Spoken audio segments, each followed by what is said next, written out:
ఈ మార్చి 7th కి మన తెలుగులో దాదాపు 12 సినిమాలు రిలీజ్ అవుతున్నాయి. వీటిలో 11 కొత్త సినిమాలు కాగా ఒక్క రీ రిలీజ్ ఉంది.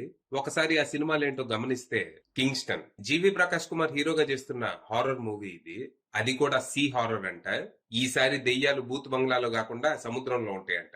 ఈ వీకెండ్ రిలీజ్ అవుతున్న మూవీస్ లో కొద్దో గొప్ప చెప్పుకోదగ్గ ఇంట్రెస్టింగ్ మూవీ ఇది ఒకటే.